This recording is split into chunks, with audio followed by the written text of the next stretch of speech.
第23章争抢。玄阶高级功法几字一出，拍会场内骤然寂静。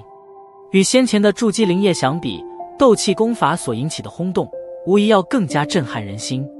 丹药虽珍贵，不过却只可用于一时，而斗气功法却是能够用于一生，甚至还能传承给子孙后代。